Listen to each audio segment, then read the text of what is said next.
eso se van a los estados judiciales. Entonces, aquí cuando hablamos de ética es evaluar el comportamiento de las personas. Y obviamente dentro de lo que es la ética médica es todo lo que es el relacionamiento. El médico con quién tiene relaciones con el paciente. Con el paciente. Entonces hay la relación de médico. ¿Y qué otra relación más hay? Médico-familia. Médico-familia y relaciones de médico entre sí, que se llaman, ¿no es cierto? Entonces eso puede sentar. Ya, eso es más o menos para que después veamos cómo lo tenemos que hacer y todo. Ahora, el otro es que primero nosotros ya hemos dicho, ¿no es cierto?, lo que estábamos hablando, que la ética, pues obviamente lo que valora es el comportamiento de las personas, el actuar. Y en relación a la ética médica es de los médicos. Entonces hemos dicho que es una disciplina hipocrática, que es una disciplina donde la ética médica, bien como lo decía ella, es parte de lo que es la ética en sí, en su conjunto, que evalúa el comportamiento del médico y hemos dicho con quienes tiene relaciones. Y en ese comportamiento obviamente que son buenos y también malos. Dentro de los principios, que era la segunda pregunta, ¿cuál es el comportamiento bueno que el médico debe tener? Que vendrían a ser los principios. Beneficencia. No, beneficencia. ¿Qué es beneficencia? Actuar en favor del paciente. A favor del paciente. Dar una ¿no es cierto? La beneficencia, lo que hemos dicho, es actuar de manera oportuna, de manera rápida, buscando solucionar a todo lo que el paciente viene a buscar. No solamente curar, sino consolar. ¿Y la no maleficencia? No hacerle daño. O más de lo que deberíamos hacer. Más de lo que deberíamos hacer, no hacer daño. No debemos hacer daño. ¿Ya? ¿Y la autonomía con qué está directamente relacionado? ¿Con qué? Consentimiento. Con consentimiento informado. ¿Y qué más? Interpretar la decisión del paciente. Ese es a través del consentimiento informado y la Honestidad. La confidencialidad. ¿Ya? Entonces fíjense que todo lo que nosotros tenemos que hacerlo es aplicarlo, ¿no es cierto? ¿Y cómo lo hacemos en el examen? Les pongo un caso clínico así cortito y les puedo preguntar cuál es el principio que está vulnerando o qué es lo que debe cumplir, o más o menos la manera de que vamos preparando para que nosotros empecemos a hacer análisis. ¿Ya? Y ahorita todo lo que es la anamnesis. La anamnesis ya hemos dicho que es el diálogo terapéutico que tiene que tener el paciente en la primera consulta con el paciente que tiene, y que tiene una serie de componentes, donde los cuales empieza con la afiliación, que le decía que parecería un interrogatorio, después viene el motivo de consulta, y luego ya viene la historia de la enfermedad actual y los diferentes antecedentes, ¿no es cierto? Y luego, después, la historia clínica que viene es la segunda parte, ya en el examen físico. Y habíamos dicho que lo que es la anamnesis, cuando hacemos nosotros en lo que es la evolución del expediente clínico, que la historia clínica es la primera parte que constituye el expediente clínico. Entonces, dentro de lo que es el examen físico, primero nosotros tenemos que darle esa atención adecuada y oportuna a lo que es el paciente. Entonces, ¿qué es lo que debemos tener? Debemos tener en cuenta el ambiente donde vamos a realizar ese examen físico. Acordarnos que el ambiente donde tenemos que tenerlo tiene que ser cálido, tranquilo y con una iluminación adecuada. ¿Para qué? Para que nos permita a nosotros desarrollar todas las técnicas y que el paciente se siente a gusto.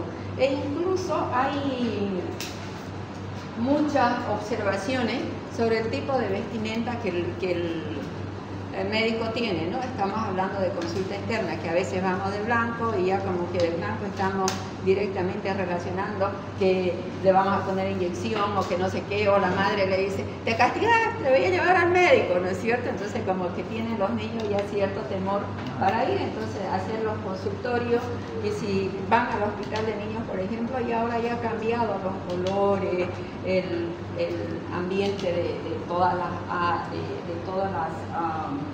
consulta, tratan de hacerlo un poquito un ambiente más amigable. Y obviamente que la iluminación, si tenemos nosotros un cuarto oscuro, no nos va a permitir poder identificar algunos signos que el paciente pueda tener. Luego, no olvidarnos lo que hemos dicho, que es parte también de tener el respeto al niño, de darle la oportunidad de no decirle, bueno, mamá, usted se sale, yo lo examino. A la mamá y al niño tienen que estar adentro y respetando su privacidad. Y también tener en cuenta que todo lo que voy a utilizar para atender al paciente lo tengo. ¿Sí, don Jorge? ¿Qué cable? ¿Perdón? Entonces, ¿qué significa el equipo necesario? Las herramientas que tiene que tener el médico para poder examinar. Y obviamente una de las herramientas que debe tener es el microscopio, el termómetro, el otoscopio, el oftalmoscopio, tenerlo a mano. Porque ya está el niño del trauma de ser examinado, que yo después, qué sé yo, quiera ver los ruidos, pero vaya y busque y abre el cajón. Entonces siempre tener la disponibilidad de tener los equipos necesarios para dar esa buena atención. Hay otra cosa importante que es lo que estamos hablando en la actualidad, es la humanización de la medicina. Y en este tema de la humanización de la medicina tenemos que ver cómo nos podemos acercar a ese niño para que ese niño tenga confianza en nosotros y pueda dejarse que nosotros realizamos todos los procedimientos. Entonces, explicarle de repente al bebé con un hijito qué es lo que tiene ya en las consultas privadas, tienen todos los juguetes, los muñecos para mostrarles y ganarse la confianza. Obviamente teniendo en cuenta la edad del niño, porque después vamos a ver que el niño atraviesa diferentes etapas. Y no le voy a poner a un recién nacido un triciclo, pues no. Le daré el cosito de la sonadera. Cada niño tiene que tener, algunas preferencias por colores, por para que él se sienta a gusto con nosotros. Hacer que ese examen no sea una cosa que le cause daño, que le cause temor, hacerlo agradable, ¿ya? Obviamente que para ganarnos la confianza de los niños y de los padres, lo que tiene que haber es la comunicación, y tener una comunicación acertada, explicarle al padre siempre lo que debemos hacer. Si lo vemos que está en los niños pequeños, hay una maniobra que se llama la maniobra de contención, que cuando el niño está irritable, está llorando, está finito, especialmente en los neonatos, uno lo pone de manera lateralizada, el público lateral izquierdo-derecho, lo pone como que si estuviera en el útero con las piernas y los bracitos flexionados y lo sostiene. Lo sostiene, le da un chupetito y lo sostiene ahí durante 5 a 10 minutos para que se calme, luego así, y lo larga a poquito para que el niño se relaje y se quede tranquilo. Y ahí comienzan a hacer los procedimientos, ¿no? Si bien el niño no nos va a entender, pero tenemos que explicar qué es lo que le vamos a hacer conjuntamente a la mamá. No debemos realizar ningún procedimiento que la mamá diga hágalo o no lo haga. Yo lo tengo que tener, la madre tiene que tener la información, ¿no? Y otra cosa que es realizar el examen de manera ordenada, de lo más invasivo o de lo menos invasivo a lo más invasivo, como ya lo hemos hablado el anterior martes, ¿no es cierto?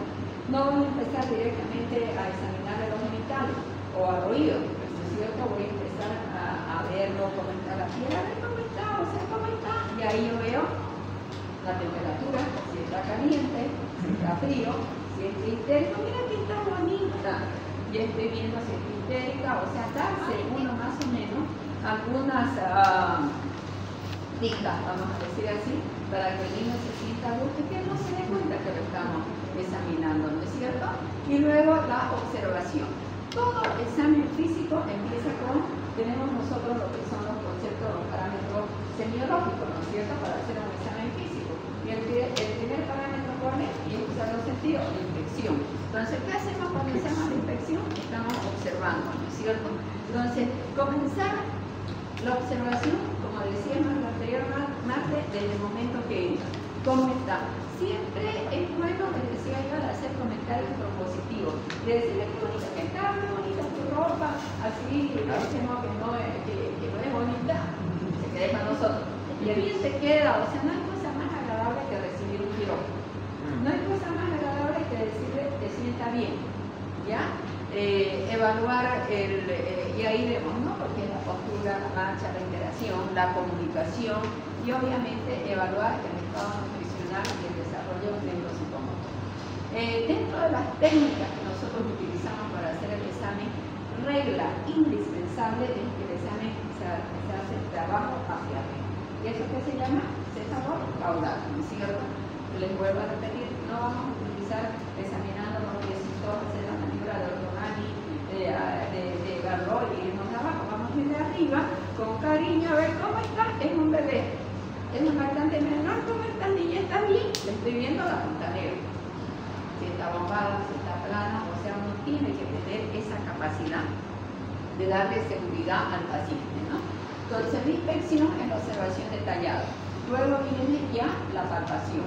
En la palpación lo que utilizamos es el tacto. O sea, todo lo que es la parte semiológica usamos nuestro sentido. En la inspección, vista. Miramos. En la palpación, tacto, ¿no es cierto?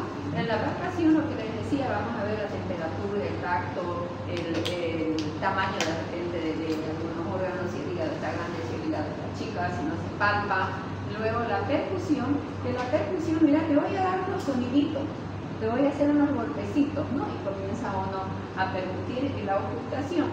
Voy a utilizar este equipo, ¿te gusta? A ver, mira, ¿quieres ponerte? O sea, tienen que ganarse la confianza para que puedan ustedes ya realizar las diferentes técnicas que tienen que utilizar.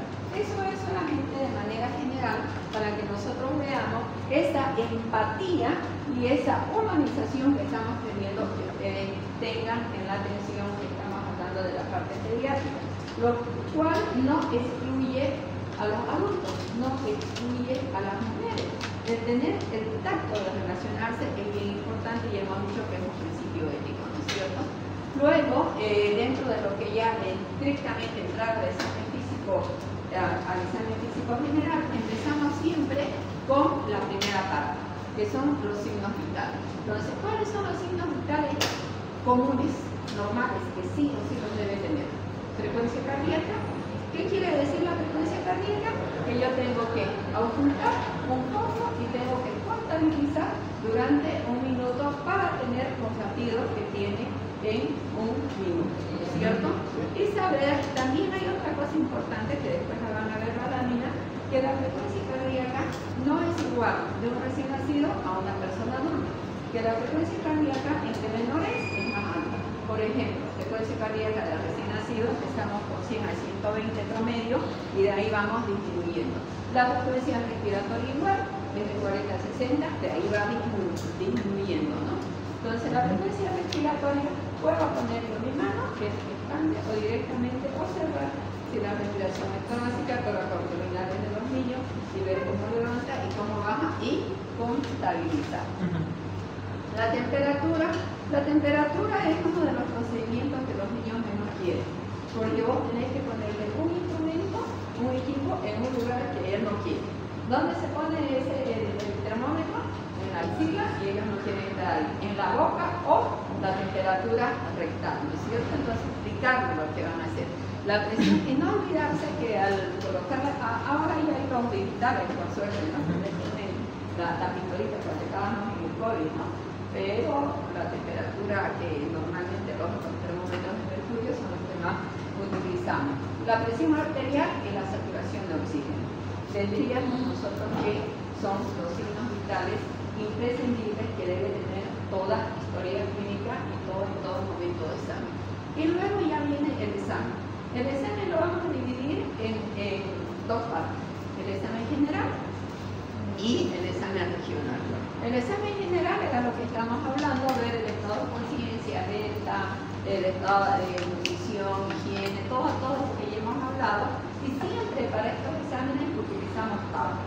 Entonces, generalmente me olvidé de traerles un expediente clínico, utilizamos tablas que ya ustedes ya han empezado a conocer, porque a mí me puede parecer que el chico esté gordito o que el chico esté flaquito, ¿no? Pero lo tengo que tener a las tablas de nutrición, a las tablas de los para que valoremos si está dentro de parámetros normales o no.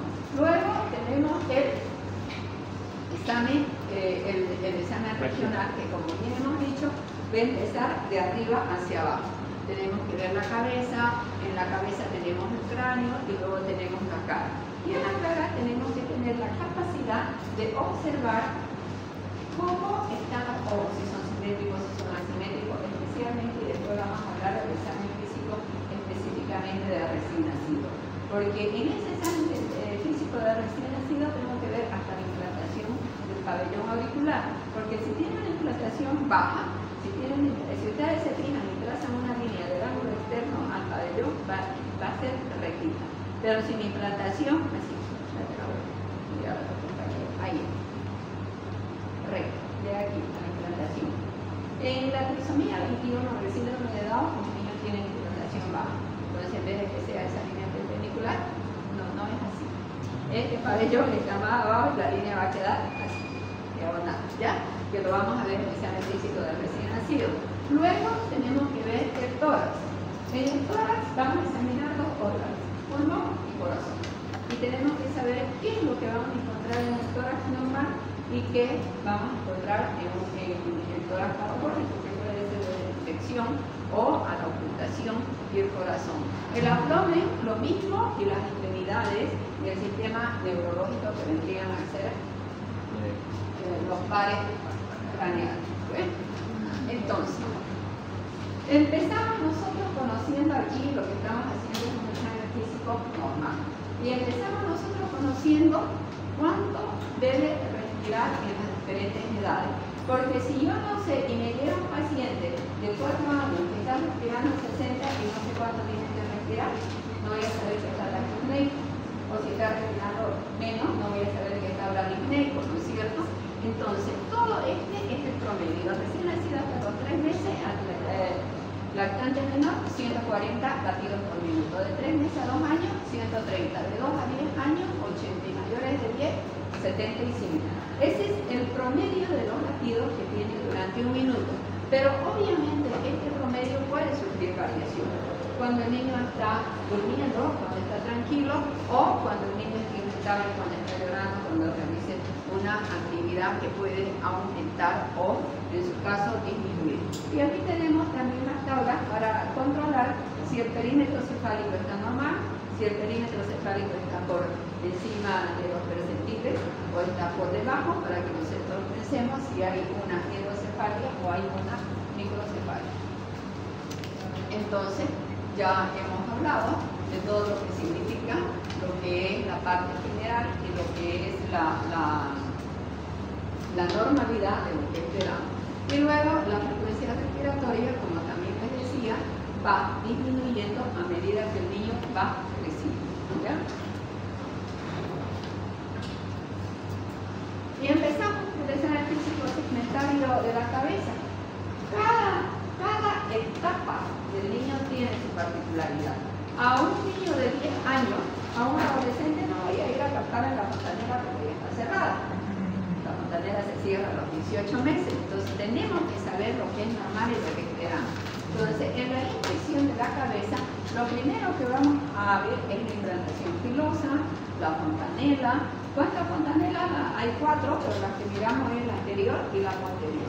¿Saben qué se llama la fontanela anterior? ¿Qué se llama la fontanela posterior? ¿No? Y luego faltarla. Cuando hablemos de examen físico, ¿sí? ¿Ya? ¿Qué se llama la anterior?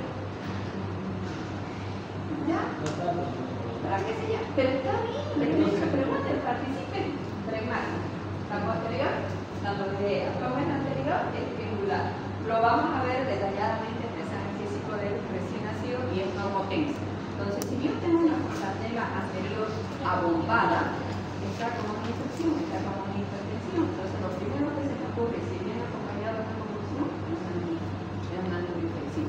Porque tiene que estar en el mismo nivel, es normotensa. Si tengo una fontanela que está deprimida, está deshidratada, probablemente, ¿cierto? Entonces yo tengo que saber cuáles son las causas que me pueden llevar a una alteración, ¿ya? Entonces, y luego, además, lo que decíamos acá, bombada, deprimida, y si ve en el cuero cabelludo si hay algunas masas. A simple vista, a la infección, yo puedo ver y darme una impresión subjetiva de que esa cabeza es grande o de que esa cabeza es chica. Independientemente de que sea grande o sea chica, yo tengo que controlar el crecimiento del perimicrocefálico, ¿ya? Para yo decir si está grande, será una macrocefalia, una hidrocefalia y buscar cuál es la causa. Por ejemplo, en las anormalidades de la heterocefalia y microcefalia, las causas más frecuentes son las infecciones de transmisión vertical. ¿Cuáles son las causas más frecuentes de infección de transmisión vertical? Zika. Tenemos nosotros un acróstico que significa torch. Lo vamos a pasar después. Torch, síntoma.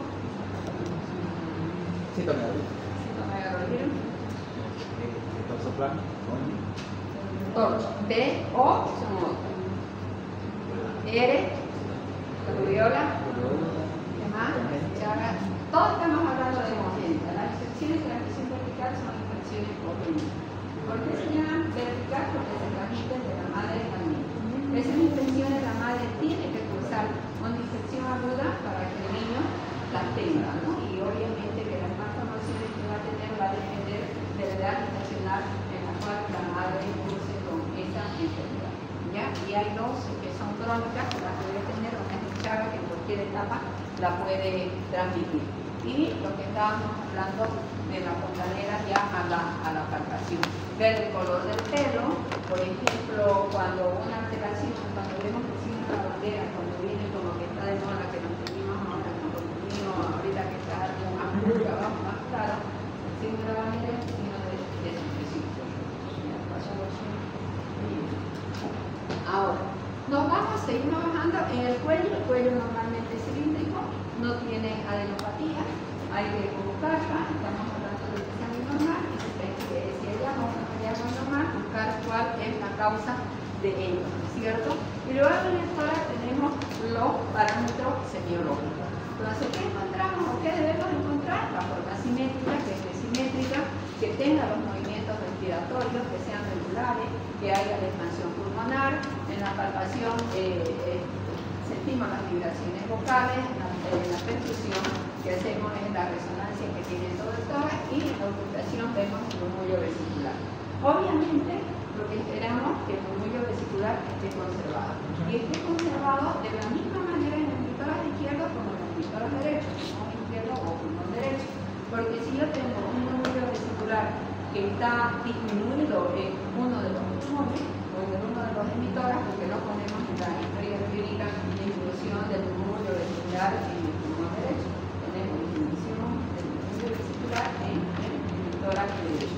Y ahí yo voy a pensar cuál será la causa. No está ventilando bien, no hay la relación, entonces ventilación-perfusión. ¿Qué pasa? ¿Habrá un hemotórax? ¿Habrá una neumonía o sería como que pensado? Sería aborción. Entonces, más o menos, aquí están algunas de las anormalidades que podríamos encontrar. Los signos de dificultad respiratoria y infección es observarlo. Ya hemos hablado de los signos de dificultad respiratoria del niño, del nacido, que ahora se utiliza para valorar el grado de dificultad respiratoria. No.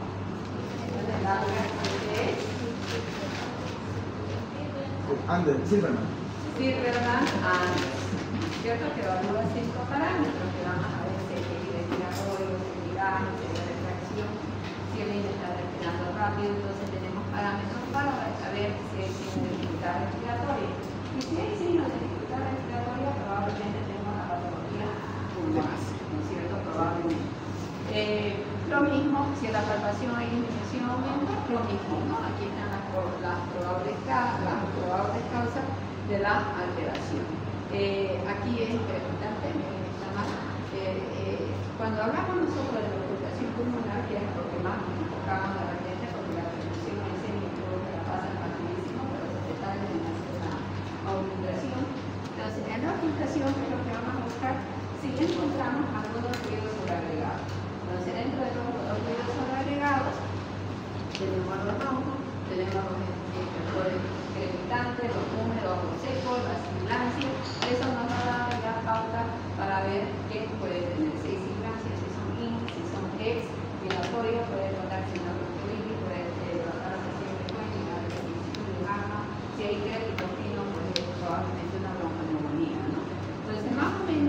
Ahora, el examen físico siempre tiene que estar correlacionado con la clínica. Y la clínica es lo que hablamos que es la parte subjetiva y lo que es la parte de la análisis. ¿No es cierto? Entonces yo tengo que evaluar todos los síntomas que me dice el paciente y luego hacer ese balance y ese análisis con los síntomas. Sintomatología, lo que siente el paciente. Sintomatología, lo que yo voy a encontrar en lo que es el examen físico que tenemos. Ahora, ya nos vamos al otro órgano que vamos a encontrar en el tórax, el corazón. ¿No es cierto? Y en el corazón, lo primero que tenemos que ver es visualizar. Cuando vemos, ya vemos dónde late nuestro corazoncito, dónde se mueve, aquí que se llama choque de la punta. ¿Dónde lo tenemos que mostrar? El quinto espacio intercostal. A la palpación lo palpamos, a la perfusión se platidez cardíaca y a la auscultación, que volvemos a repetir, que tenemos que ir a buscar a los focos de auscultación. ¿Cuál es el foco de auscultación? Porque no es a que vaya y lo oculte, qué sé yo, aquí no, luego de todo. Yo no me recuerdo así de lo que ustedes ya han pasado en señor, de humo, cardio, ya todo. Entonces, ¿cuál es el foco de auscultación? No te vas a ir a poner ¿dónde? Ahora. Ya.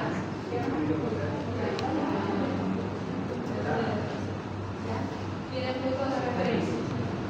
¿Tienes puntos de referencia para vos? El segundo espacio intercostal. Y el aórtico queda en el lado izquierdo. Perdón, el lado derecho. En el lado derecho. ¿Y luego? Ya, bien, muy bien. Entonces tengo que saber dónde voy. Y aquí está, pues. Les pregunto porque está aquí, no es para ver si la ven mi lámina. Yo la tengo. Miren ustedes, uno hace una cosa y ya va hablando, va preguntando. Y así me respondiste. Y estaba aquí. Ya, miren aquí, ¿no? ¿Dónde voy a ocultar? El foco aórtico en el segundo espacio intercostal derecho, en el borde external derecho. Entonces, en línea de referencia voy a interno. El pulmonar en el segundo espacio, aquí está más intercostal izquierdo, borde external izquierdo. Y el cuspideo, este en el cuarto y quinto espacio, en el paraesternal izquierdo y el mitral ya en la línea clavicular media. ¿Ya? Y ahí lo tienen, bonito, ¿no? Bien identificado. Y decimos la banderita roja, amarilla y verde, en la misma línea. ¿Ok? Nos bajamos a lo que es el abdomen. Y el abdomen hacemos la misma técnica, inspección, palpación. Cuando yo veo la observación, tiene que ver si el abdomen está plano, si está distendido, si está excavado, y de acuerdo a lo que yo pide, ya voy a ir pensando. ¿Qué es lo normal? Que el abdomen esté plano, que los recién nacidos neonatos tienen la respiración tóraco-abdominal, y en el neonato tengo que ver el ombligo. El ombligo nace el niño, nace con cordón umbilical, y luego ya se momifica y se cae entre el séptimo al 10º día. Pero obviamente que en la sala de parto yo tengo que evaluar y mirar que tengan las estructuras anatómicas. Y me gusta que vos respondes muy bien. Así que, ¿cuáles son las estructuras anatómicas? ¿De qué otro? Quieran ir a buscar, ¿cierto? Que son las arterias y la vena. Cuando decimos las arterias, quiere decir que son más de una. ¿Cuántas son? Ya, muy bien. Y a la palpación, ¿qué es lo que buscamos? El dolor, si encontramos alguna masa, si el hígado está grande, si el hígado, si lo palpamos o no lo palpamos. Normalmente debemos palpar el hígado. No, ¿no es cierto? Normalmente no. Si se palpa, a veces solamente el bordecito, ¿no es cierto? Pero normalmente el hígado no palpado. Cuando ya tenemos palpado, ¿qué se llama? Hepatomegalia. Y tenemos que buscar las causas de hepatomegalia. Y a la ocultación es importante escuchar los ruidos intestinales, que son normales lo que escuchamos. ¿En qué patología, si yo tengo que esa barriga y le dice la mamá, que su barriga le suena, y ustedes qué tienen que preguntarle?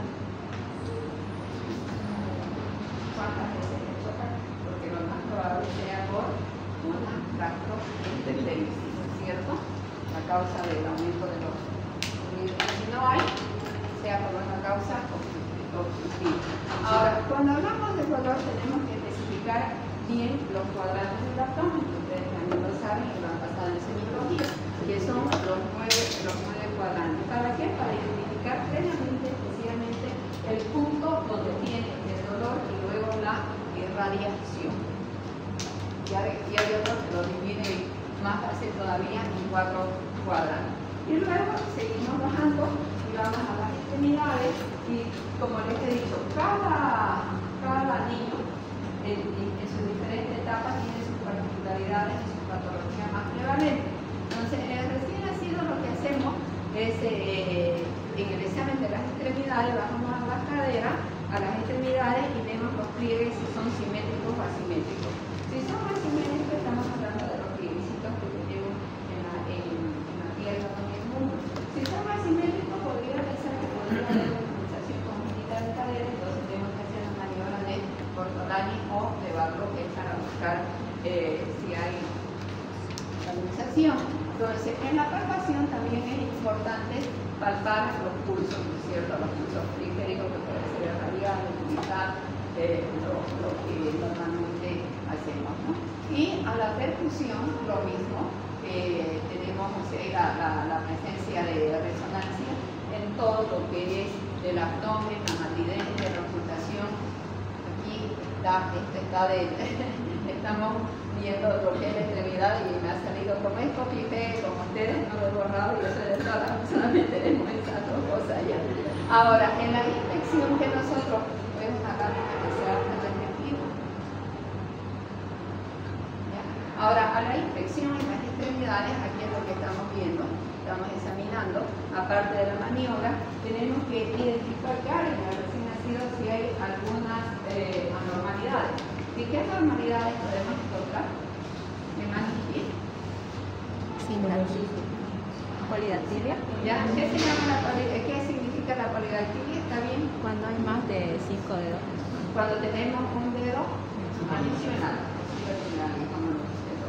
¿Qué más? ¿Qué es la sindactilia? No, ¿qué es la sindactilia? Cuando hay la unión, ¿no es cierto? De dos más de dos, que generalmente es en medicina, ¿no? Eso es lo que vamos. Y luego hacemos el examen neurológico.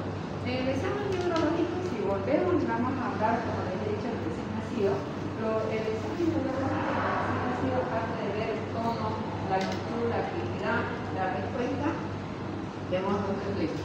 Y los reflejos son los reflejos arcaicos del recién nacido, que tienen un tiempo de aparición y un tiempo de finalización. El examen neurológico normal, el estado normal, los paneles lineales, la función motora, la sensorial, y los reflejos si están o no están conservados de acuerdo a la edad. Obviamente, el tener alguna normalidad no va a buscar los antecedentes siempre, y les vuelvo a repetir, el examen físico hay que correlacionar con lo que es la enfermedad actual, ¿no es cierto?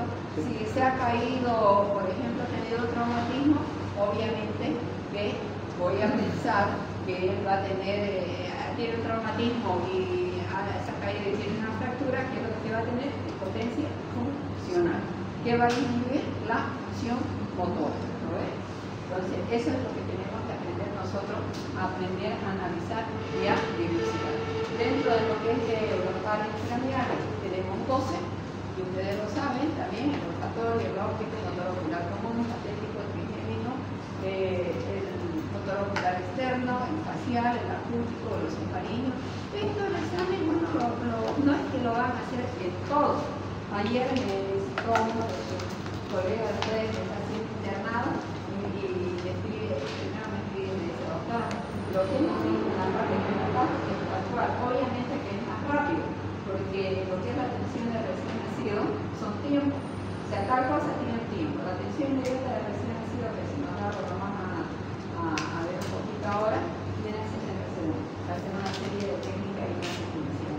Y cuando ya va a estar en el momento aquí lo controlamos, pero cuando ya estás en la sala de parto no está más y el minuto lo haces, nomás lo pones a la toma, lo secas, lo limpias y haces todo lo que es el protocolo, ¿no? Entonces solamente para que tengamos en cuenta lo que son los pares craneales. Entonces, hacemos el análisis. El paciente viene y nos busca porque tiene un problema, que generalmente es un problema de salud. ¿No es cierto? Ese problema de salud puede llevar para abrir ¿una qué? Una historia clínica, el primer relacionamiento de dicho del paciente por un motivo, obligación, abrir una historia clínica. Si ese paciente se interna, ¿qué vamos a abrir? Un expediente clínico. En el expediente clínico tenemos que poner todos los componentes de lo que significa el expediente clínico, ¿no es cierto? Entonces, ¿por qué? Aquí hacemos un análisis. Subjetivo, objetivo. Anamnesis, examen físico. Y ahí yo me planteo hipótesis diagnóstica. Y en mi análisis vamos a suponer que la causa sea una ictericia. ¿Ya? Una ictericia que ha aparecido a las 12 horas de vida, que nació en su casa, el niño, ya yo me planteo, digo, no, antes de las 24 horas no me ictericia patológica, no es algo normal. Este niño lo tengo que internar. Y al pensar y plantear, estoy planteando un diagnóstico grande, una ictericia patológica, pero no estoy diciendo qué patología es, ¿no es cierto? Entonces ya en ese planteamiento digo ictericia patológica y me obligo a pedir los exámenes de laboratorio para que me ayuden a descartar o confirmar el diagnóstico o directamente hacer un diagnóstico ya más preciso. Entonces, ¿qué le pediría? Un grupo sanguíneo a la madre, un grupo sanguíneo al niño. ¿Qué le pediría? Los niveles de hidroquinina total, indirecta y directa, ¿no es cierto? Para determinar que probablemente la causa más frecuente de la anemia hemolítica de recién nacido y un hemograma es la incompatibilidad de RH o del grupo, ¿no es cierto? Entonces, ahí tiene que ir mi razonamiento. Hacer el análisis de las dos cosas, plantear algo grande y de acuerdo a los laboratorios decidir y hacer un tratamiento, un diagnóstico preciso basado en evidencia, como les decía ayer, para que obviamente después haga el tratamiento.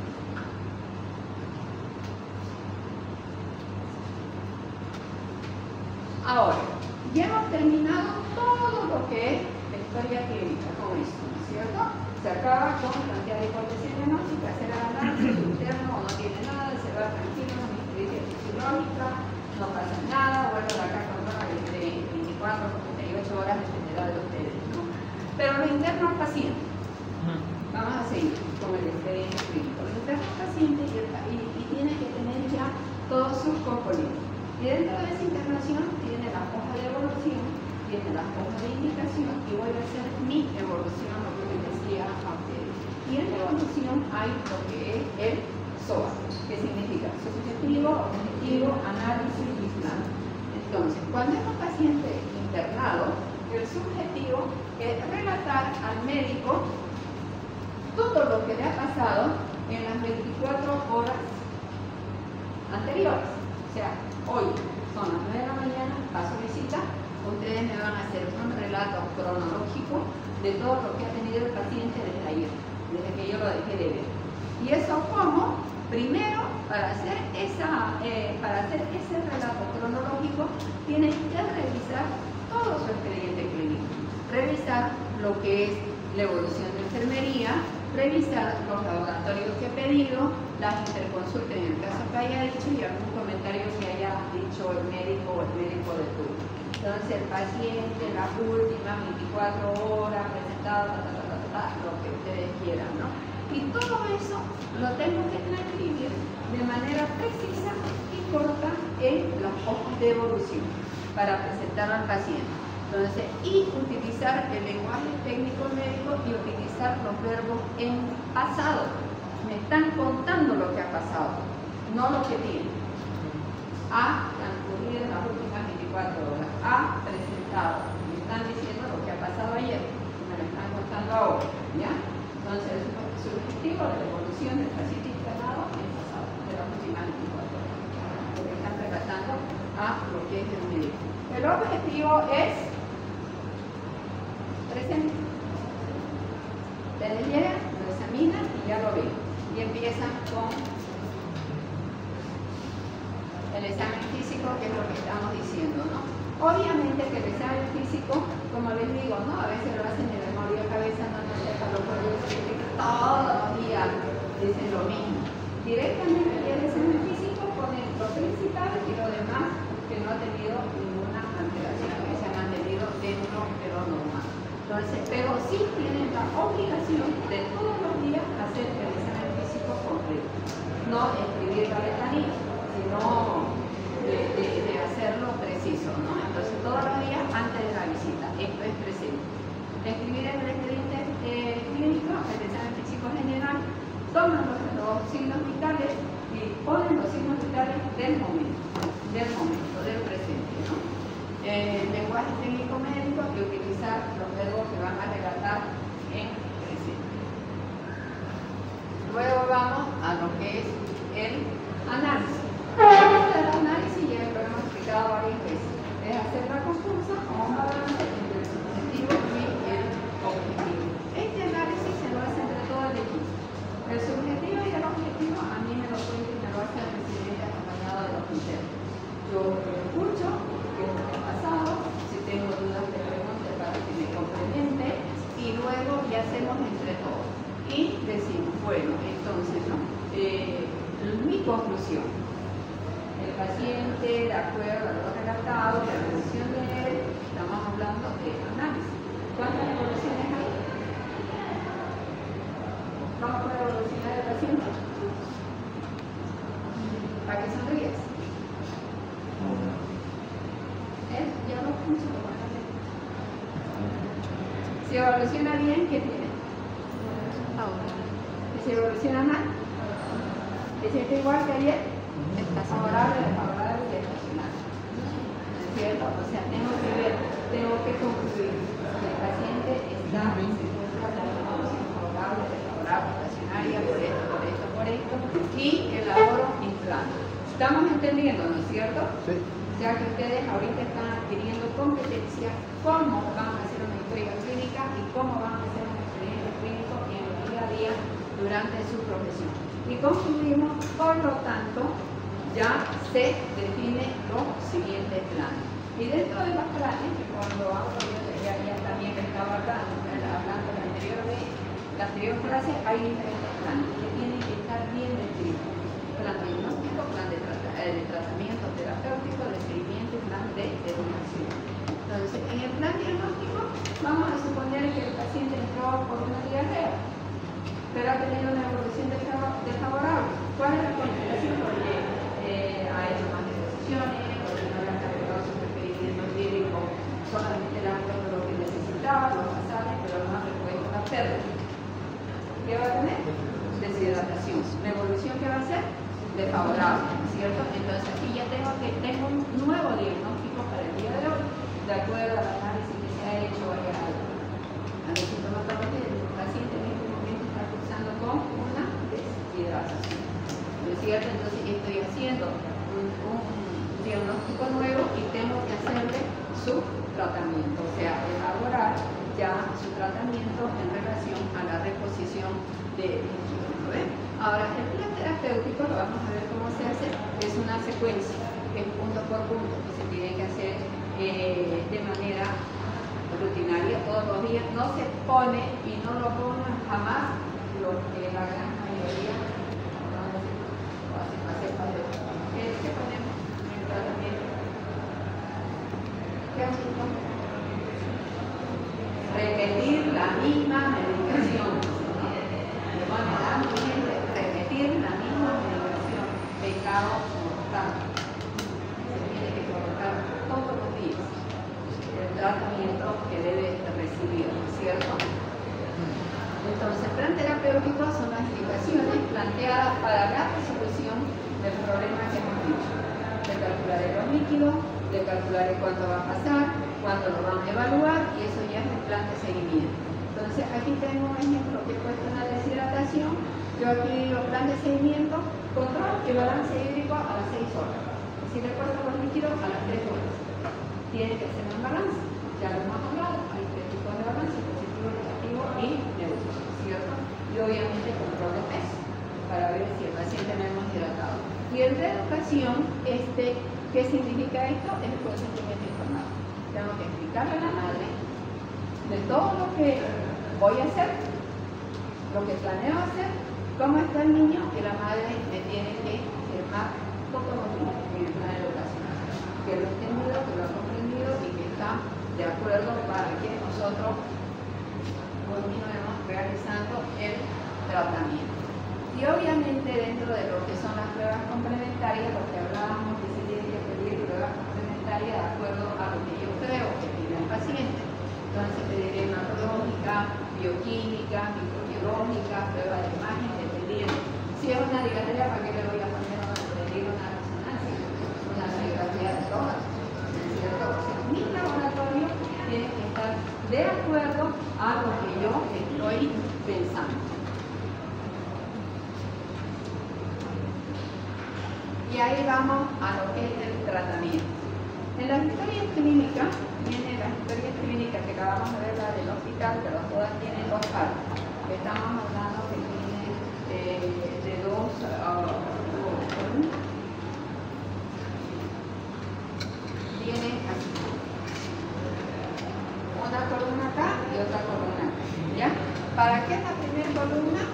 Para poner la fecha, la hora, se está revisando, y en el caso del paciente pediátrico y el recién nacido, los líquidos totales, los líquidos parciales, las calorías totales, las calorías parciales que está o que va a recibir en el tratamiento de hoy, lo que va a recibir en las próximas 24 horas. Cuando ustedes cuenten en subjetivo, ustedes tienen que contar lo que va a recibir. Si lo que vio planificado, lo va a recibir. ¿Ya? Eso se hace todos los años. La fisioterapia y la medicación.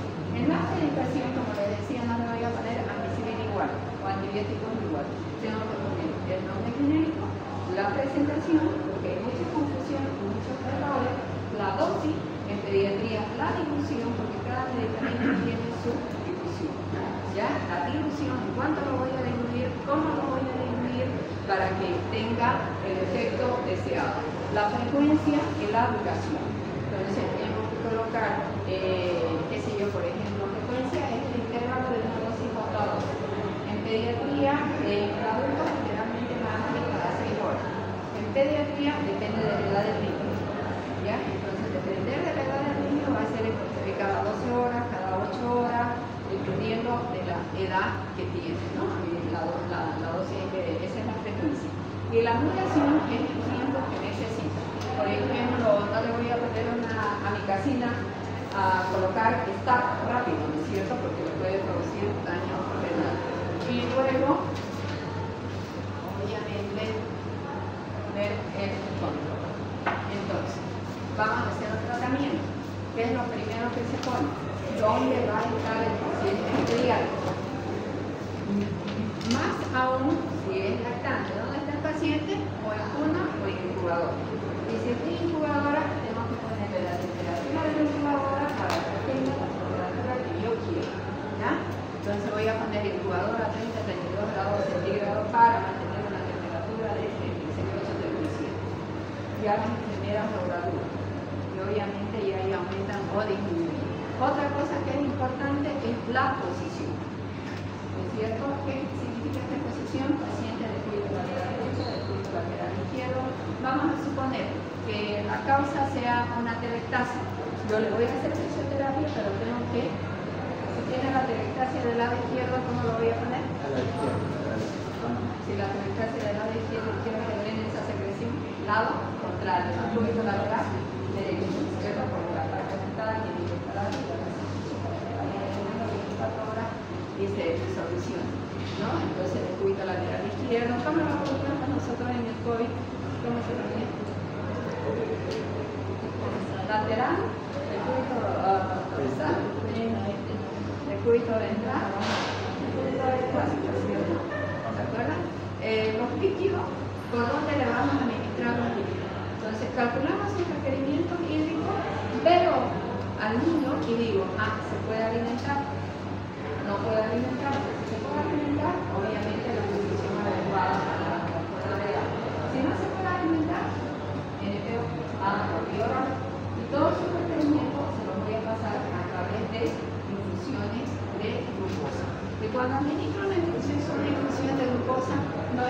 2 al 5, especialmente en edad, tengo que hablar de valor. ¿Cuánto necesita un niño? Pues son 4 a 6 miligramos por kilo por minuto, lo tengo que calcular. Por eso les he dicho, cuando hagan pediatría, lleven ese calculador. Es lo más que utilizan porque están ahí en el suelo. Y ya, finalmente, el tratamiento específico y el tratamiento de soporte. El específico es, tiene una infección bacteriana, son antibióticos por todo lo que hemos dicho. Y el tratamiento de soporte tiene una neumonía, se veré si necesita soporte de oxígeno. Si le voy a poner oxígeno, tengo que calcular el flujo del oxígeno, cuánto va a llevar y el PO2, que es lo más importante, ¿cierto?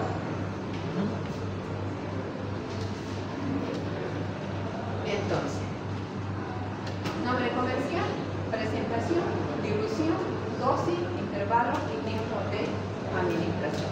Lo que aquí hay. Y aquí está la indicación, tal cual, ordenada, por orden, precisa. Entonces, incubadora 32 para mantener una temperatura normal. De cúbito dorsal con lateralización de cuello. La que ustedes vean conveniente, ¿ya? De acuerdo a lo que tienen. Los líquidos no puede el niño comer nada por vía oral. Y ahí voy a calcular. El niño tiene menación mal, lo voy a llevar tiene hasta las 24 horas, lo voy a llevar al neonato. Obviamente que el primer día solamente se le pone agua con azúcar. Y esta agua con azúcar significa lactosa, no se le pone ningún electrolito. ¿Por qué? Porque todavía tiene madurez renal. A partir de las 24 horas le voy a colocar sodio de acuerdo a requerimiento. A partir después de las 72 horas, si el paciente orina está bien, potasio. Entonces ya a partir de ahí todo, ¿no? Esto viene a ser un sodio 35. ¿Por qué es un sodio 35? Porque el sodio 35, que muchas veces lo vamos a poner en las indicaciones, sodio 35, sodio 70, sodio 105, que son las concentraciones estándar, significa que en 1000 ml hay 35 miliequivalentes de potasio. Tomar en cuenta que 1 ml de sodio tiene 3.5 miliequivalentes, ¿ya?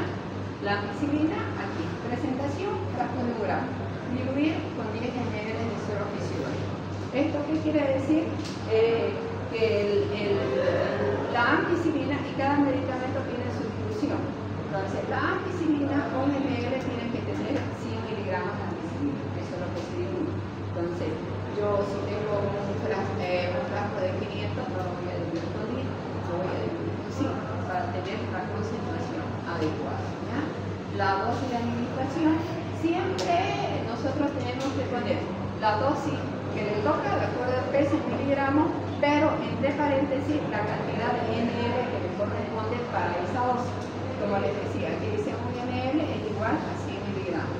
El intervalo, y ese intervalo, ¿por qué viene lo van a poner? Y el tiempo. Y aquí está abajo, les decía ya su plan de seguimiento para las próximas 24 horas. Existen las reglas de oro a nivel mundial. ¿De qué es lo que deben cumplir ustedes para hacer la historia clínica? El INPE actualmente se utiliza computadora o máquina. El examen clínico confiable, íntegro, el registro del expediente clínico, la identificación del médico. Otra cosa, identificación del médico es serio. El interno no es responsable del proceso de formación. Quien sella las operaciones es el médico tratante. Entonces, siempre tiene que estar sellado.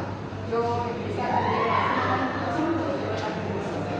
Sería una deficiencia que yo dice que yo tengo que, ¿ya? Hacer la afiliación completa, la historia clínica completa y el consentimiento informado de ya lo que hemos tratado. Las notas de evolución, las indicaciones médicas, los medicamentos. Si pedimos en la última parte del tratamiento de apoyo, pido una interconsulta, el médico tiene que ir, tiene que escribir, tiene que poner su conclusión, su sugerencia, lo que se va a hacer y sello del médico, ¿no? Exámenes complementarios y no solamente hicieron hemograma, si va para estar ahí. El hemograma se va a entregar antes de tratar. El hemograma debe ser interpretado, comentado y registrado en el expediente clínico. Se recibe el hemograma, la fórmula blanca, hay una leucocitosis con desvío izquierda o se lo cataloga como normal. Si hay una leucocitosis con desvío izquierda, se sugiere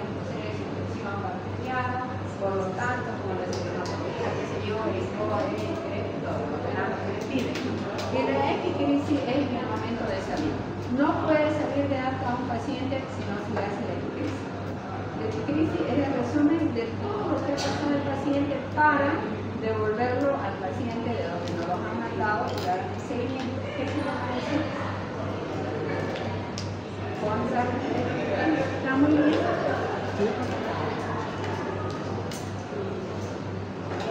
Entonces, ya hemos dicho, si el paciente va a cirugía, lo que tiene que explicarle y la madre tiene que dar el consentimiento informado, las valoraciones que se debe hacer, el protocolo quirúrgico, al igual que en el tema de anestesiología, que ya hemos visto los elementos económicos.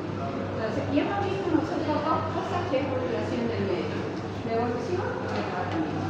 Pero también es la atención integral, y ahí entran lo que son las enfermeras. Y las enfermeras tienen una hoja de reporte de enfermería, como una hoja de evolución de enfermería, donde en esa hoja de enfermería ellas, y son más minuciosas que nosotros, porque ellas lo hacen exactamente. Yo como el control de signos vitales de 3 horas, ellas lo tienen registrado en su control y signos vitales de cada 3 horas, y hacen su evolución. La nota de evolución, que como les he dicho tiene 2 columnas, aquí se pone la fecha, la hora, el registro.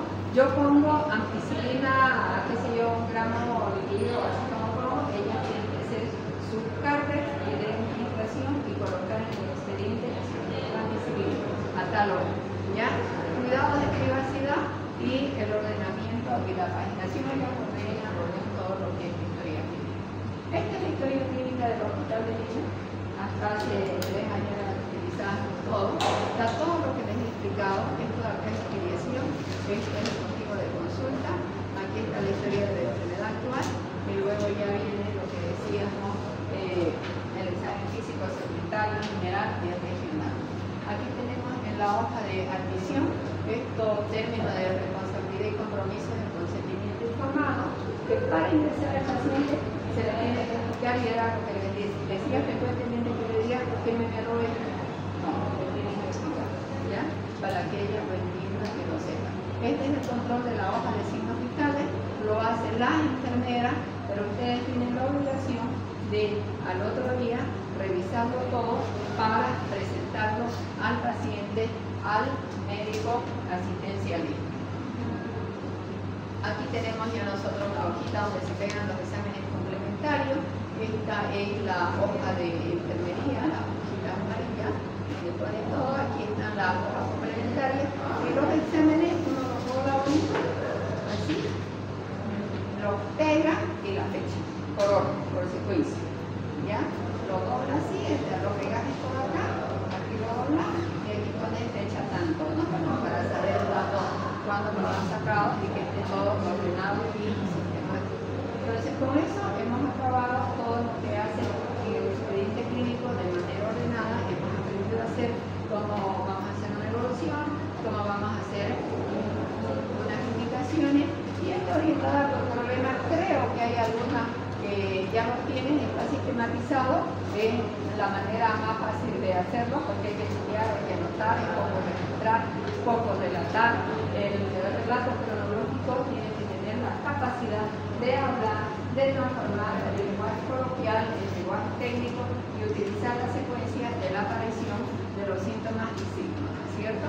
Entonces, lo orientado a otro problema, no sé si en algún hospital de acá lo hacen, pero prácticamente es lo mismo que deberían hacerlo, nada más que más simple, que tiene la hojita más práctica, pero tiene que tener los mismos componentes.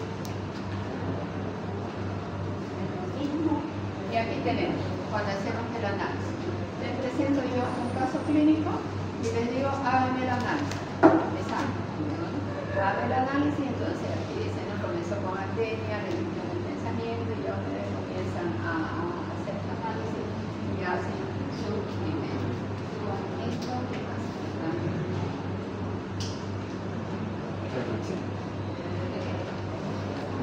Esos son pensamientos bonitos, ¿no? Hablábamos lo negativo que cree la población. Esto es nuestra meta, nuestro objetivo. ¿Cómo debemos ser nosotros y qué debemos ser? Tener sabiduría, ser sabio, ser humilde, escuchar, respetar y ser apasionado. Amen lo que hacen. Sientan orgullosos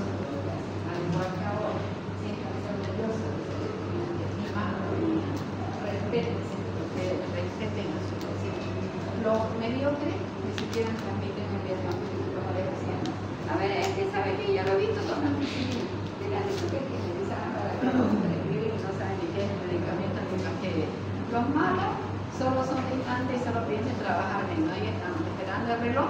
Ay, ¿a qué hora llega la una? Para que yo marque, ¿no? Ya es la hora de ir y esto no se acaba, ¿no? Entonces, ¿qué es nuestro objetivo? La primera parte. Lo dejo para que ustedes se planteen.